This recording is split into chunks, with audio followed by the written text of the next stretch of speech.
What is going on, guys? In today's video I will show you the top 3 new most broken builds in part of Exile's 2 new update, The Dawn of the Hunt. So in this guide I will give you a quick overview of each setup, then I will explain what skill gems and upgrades should you focus on, then as well we'll see what is the best gear and how to get it, and then finally we will go over the passive skill tree, stats, your skill rotations, and even what charm should you use, so we would be able to get the highest damage possible and much more.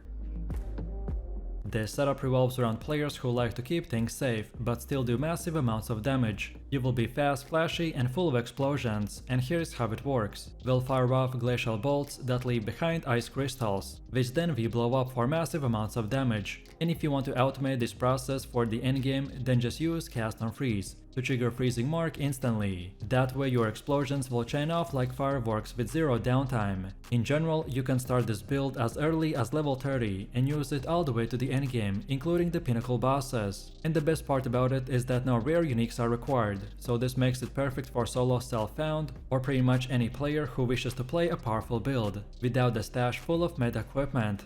So let me show you the build, and for the main class we are going with a huntress and our ascendancy is Amazon. Then for the first skill we have Glacial Bolt with support gems like the Ice Bite, Scatter Shot, Cold Infusion, Primal Armament and Bullseye. Then second we got the Artillery Ballista with the Fire Infusion, Martial Tempo, Culling Strike, Rising Tempest and Blind Side. Next we got the Herald of Ice with the Reach, Magnified Effect, Cold Mastery and Execute. Next we have Hypothermia with the Heightened Curse, Cursed Ground and Ritualistic Curse. Then for the next one we have Thunderous Sleep with no support gems. Next we got the Cast on Freeze with the Freezing Mark, Impetus, Energy Retention and Overabundance. Then next we have Eye of Winter with the Cold Exposure, Unleash, Inevitable Critical and Deceleration. Then also we got the Ghost Dance with the Fast Forward and Precision. And finally we're using the Wind Dancer with the Pin, Wind Wave and Blind. Most of the setup is structured around spamming the glacial bolts to delete enemies in split seconds, so we use gems and skills that will support and increase their duration, speed and damage, while the rest are powerful buffs and utility skills that usually get activated in the background. Next up we have our passive tree, and if you're interested in a full in-depth guide on how it works, then check out my beginner guide. So let's take a look at our setup, and we want to start at this attack damage node and then go like this while taking these two, so Primal Instincts and Eagle Eye. Then next keep going forwards until we get these three, so Primal Sundering, Precision Salvo and Escape Velocity. Then from here we keep on going forwards until the end point and then go to the bottom right here and get these two, so Acceleration and Falcon Dive. Then next up we circle back to this point and then go up top and get all of these nodes right here. And finally from this point and onwards you can unlock the rest of the nodes in whatever order you prefer. All of these nodes that we got are very useful, but the ones I mentioned have the top priority, as they're the most important ones to acquire early on in the game to make our build functional, and then later on the priority won't really matter that much. And then now let's go all the way to the middle again, and for Ascendancy build this is what we have. So at the beginning you want to unlock the Critical Strike, which drastically increases your critical hit chance if you scale the accuracy like I've done for our gear. And to use this fully we need to stand near the enemy to not waste any of our accuracy. Then second we got Penetrate. This allows you to gain massive added physical damage from your weapon. This is a boost in damage but also makes it easier to find a high DPS weapon. Then next we get the Stalking Panther, which drastically increases your evasion rating, so make sure to use an energy shield body armor to gain more defenses while avoiding this node's downside. And finally we got Predatory Instincts that adds even more boss damage. This helps massively on extremely hard encounters like the pinnacle bosses, but also saves you time on map bosses and rare targets. Next we have gear. The weapon of our choice is the Tense Crossbow with increased bolt speed, increased physical damage, more to accuracy, more to critical damage bonus, and increased attack speed. Then for helmet we have the Chapped Hood with evasion rating, and for more we want evasion rating, max life, fire and cold resistance. Then for chest we have the Sacramental Robe with energy shield, and for more we want faster start to energy shield recharge, increased max energy shield, then even more energy shield and more to spirit. Then for belt we have the Heavy Belt with increased stun, max life, max mana and more to charm slots. Then for gloves we got the Barbed Braces with evasion rating, and for more we want even more evasion, more accuracy, lightning and chaos resistance. Then for boots we're using the Dragon Scale boots with evasion, and for more we want increased movement speed, more evasion, then increased evasion and fire resistance. Then for our first ring we got the Prismatic Ring with more to all elemental resistances, more accuracy and max life, while for the second one we have the same exact exact ring, so just copy the first one. And then finally for amulet we have the solar amulet with more to spirit, max life, max energy shield, and then even more to spirit. No matter which gear you choose, just at least try to get 75% resistance cap on all 4 elements. This is the best case scenario setup, which should be more of an example of what stats and prefixes to look for. Finally, let's quickly take a look at how this build will work. So as you can tell, our whole build pretty much revolves around spamming the glacial bolts and seeing the enemies explode. So at the start we wanna first of all fire a single crossbow projectile that explodes on impact, leaving behind a cluster of ice crystals. Destroying those ice crystals will trigger a cold AoV explosion that deals attack damage, scaling it with your weapon and any other attack based stat. To maximize the effect, make sure that you're landing a glacial bolt directly on the enemies. But keep in mind though that these ice crystals can block your movement if you're not careful. With some practice, you will learn how to fire and move without trapping yourself in a frosty maze. But then as soon as you can, boost your glacial bolt to 20% quality. This upgrade lets you reload 3 bolts at once instead of just 1, which is going to be huge for your damage uptime. Normally, you'd need manually to blow up the cast on freeze ice crystals by using a second skill, but this build takes a smarter route. By pairing the cast on freeze with the freezing mark, the explosion is fully automated. So by firing the glacial bolt will freeze your target and explode. The freezing mark detonates instantly, setting off your ice crystal in a satisfying chain reaction. And then finally, we will throw a Herald of the Ice into the mix, and those explosions will start chaining like crazy, which then in return creates these screen-wide crazy chain reactions and massive DPS explosions.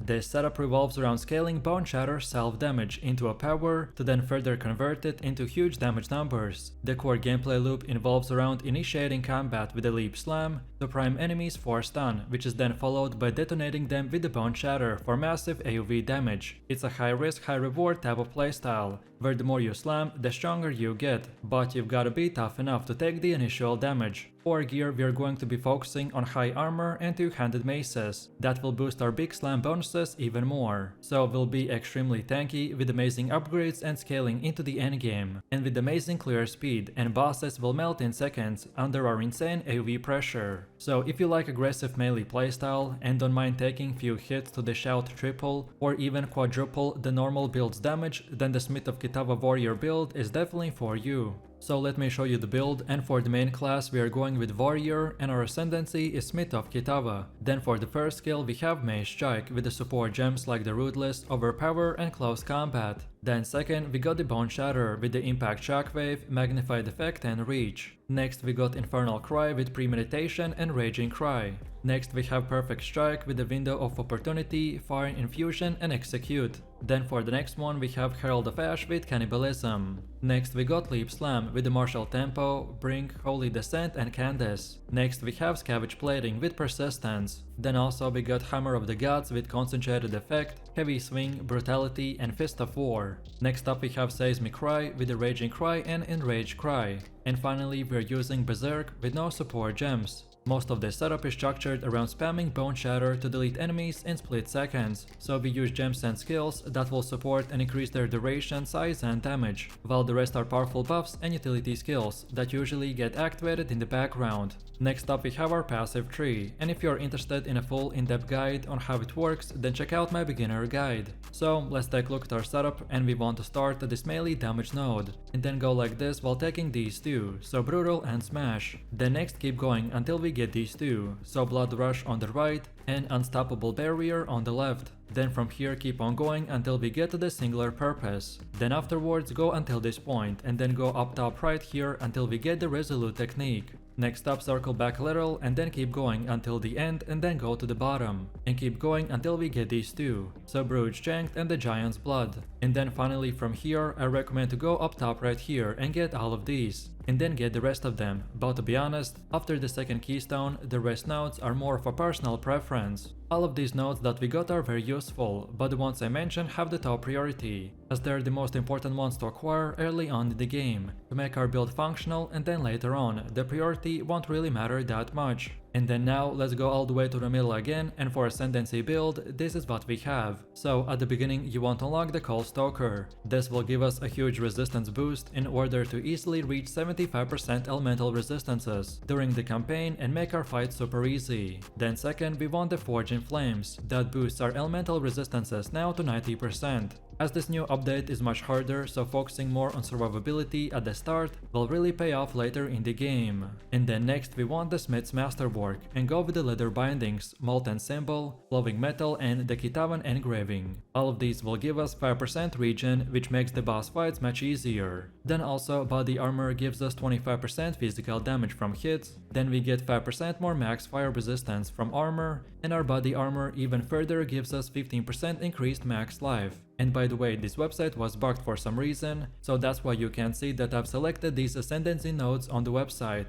Next we have gear. The weapon of our choice is the Disintegrating Maul, which causes enemies to explode on critical kills, then adds physical damage, increased physical damage, more accuracy, increased attack speed and reduced attribute requirements. Then also we got an offhand called the Goldwork Tower Shield with armor, and for more we want increased block chance, max life, physical damage reduction, and fire and lightning resistance. Then for helmet we have the Great Helm with armor, and for more we got even more armor, accuracy rating, max life, increased critical hit chance, more to strength and chaos resistance. Then for chest we have the Ornate Plate with armor, and for more we get that our max life get generated from 1.5 to 2.5% max life per second, plus additional life regen every 4 seconds that gives us 15% max life. Then also we get even more max life and fire resistance. Then for belt we have the White Belt with increased flask charges, max life, max mana, more strength and fire resistance. Then for gloves we get the Empire Grasp with armor, and for more we get increased armor, more strength, gain life every kill and increased global physical damage. However, this unique is not required for this build to work, so if you can afford it or get it, then try to look for something similar. Then for boots we're using the Carved Greaves with armor, and for more we get increased movement speed, max life, max mana, more to strength and stun threshold. Then for first ring we got the Ruby Ring with fire resistance, adds cold damage to attacks, max mana, more to strength and even more fire resistance. Well then for the second one we have the same Ruby Ring, but this time with fire resistance, max life, adds physical damage, more to all attributes and lightning resistance. And then finally for amulet we have the Jade Amulet with dexterity, max life, max mana, more to spirit, more dexterity and fire and cold resistance. No matter which gear you choose, just at least try to get 75% resistance cap on all 4 elements. This is the best case scenario setup, which should be more of an example of what stats and prefixes to look for. And now finally, let's quickly take a look at how this build will work. This build's core gameplay centers around managing stun threshold and detonating enemies in rapid high impact bursts. The general approach to clearing is to leap into packs using the Leap Slam,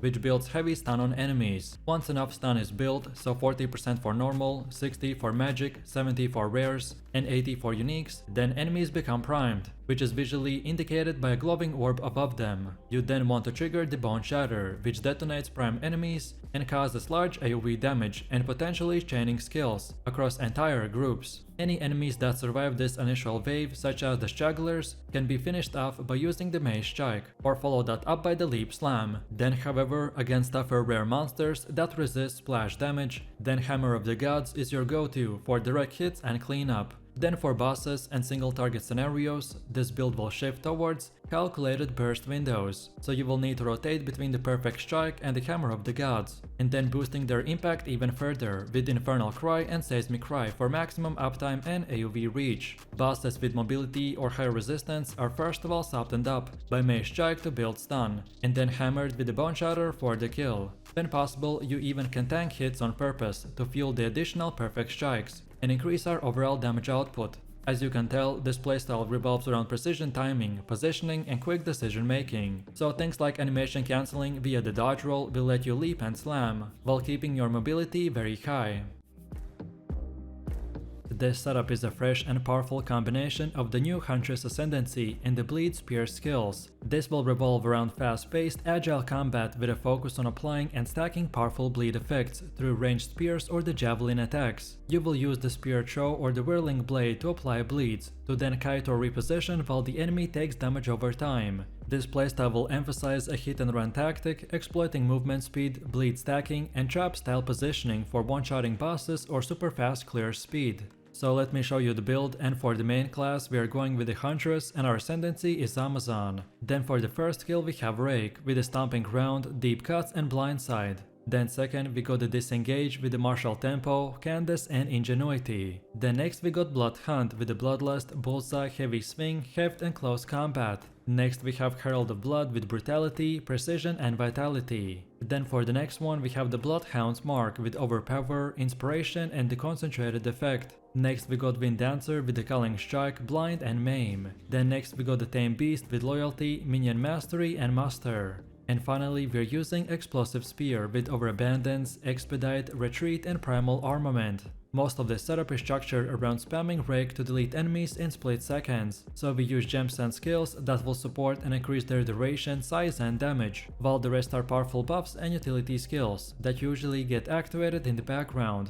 Next up we have our passive tree, and if you are interested in a full in-depth guide on how it works, then check out my beginner guide. So let's take a look at our setup, and we want to start at this attack damage node and then keep going while taking these three. So Primal Instinct, Eagle Eye and Disorientation. Then next we keep on going until this point and then take this bottom left side. And then keep going until we get these two, so careful aim and blur. Then next up we keep on going until this point and then take these three, so Crimson Assault, perfectly balanced knife and versatile arms. Then after this we go until the end and then go up top till we get this whole thing. And then when that is done, now we circle back a little and now get everything until these two, so the Doomsayer and the Bleeding Out. And then finally from here we can pretty much go where we started from and then get all of these nodes in this top right side, and the order in which you get them doesn't really matter, so it's more of a personal preference. All of these nodes that we got are very useful, but the ones I mentioned have the top priority, as they are the most important ones to acquire early on in the game, to make our build functional, and then later on, the priority won't really matter that much. Also, as far as attributes go, you just simply want to fulfill your attribute requirements for gear and gems, and then after that spend the rest in strength. And then now let's go all the way to the middle again, and for Ascendancy build, this is what we have. So at the beginning you want to unlock the Critical Strike. This one focuses on enhancing the power and efficiency of your critical hits. You will gain significant bonuses to Critical Strike chance and Critical Strike multiplier, which will allow you to deal massive damage with the right setup. The node often provides an increased global Critical Strike chance, making your hits more likely to land a critical, which is the key for scaling damage in a high-end content. Then second we want Penetrate. Whether it's elemental resistances, armor, evasion or energy shields, this gives us a massive damage boost. Penetrate is just not about damage, it's also about ensuring that your damage always lands, so this Ascendancy will thrive on debuffing, piercing and breaking defenses, which makes it ideal for dealing constant high value hits in both fast-paced clearing and long boss fights. Then next we want Predatory Instincts, which is designed to enhance agility, offensive power and damage scaling through increased critical strike chance, attack speed and evasion. You'll gain increased critical strike chance against enemies that are on low life,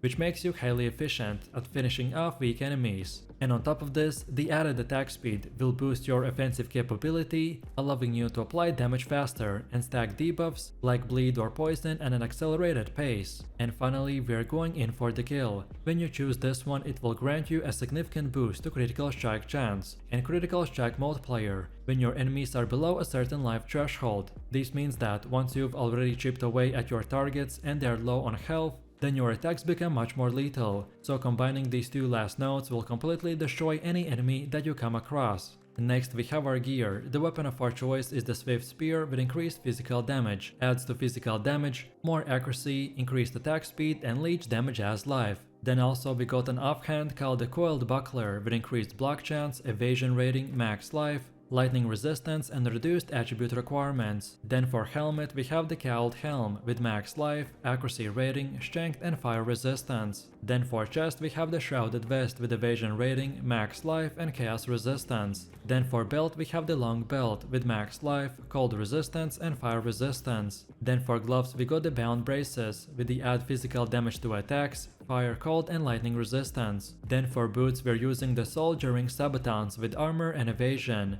And for bonus stats we want increased movement speed, max life, fire and cold resistance. Then for our first ring we go the amethyst ring with chaos resistance, adds physical damage to attacks, max mana and strength. While for the second one we have the topaz ring with the lightning resistance, max life, chaos and cold resistance. And then finally for amulet we have the jade amulet with dexterity, spirit, then even more dexterity and fire resistance. No matter which gear you choose, just at least try to get 75% resistance cap on all 4 elements. This is the best case scenario setup, which should be more for an example of what stats and prefixes to look for. And now finally, let's quickly take a look at how this build will work. So our rotation is quite simple, but you will need to get used to it. We are going to be constantly on the move, weaving through enemies with sharp fluid motions. Every spear you will throw is not about impact, it's about the damage that follows. You don't need to stand and fight, as we can just watch them fall while we dash away. So we'll begin fights with a quick spear throw, immediately inflicting powerful bleeds that continue to drain enemies long after you've disengaged. Against tougher targets you will stack those bleeds, strafing and repositioning while they slowly tear apart. But then what about bosses? Well, they're all about timing. So keep moving, stay out of reach, and just keep pressuring them as the bleed does the killing for us. Everything about this build will feed into that rhythm.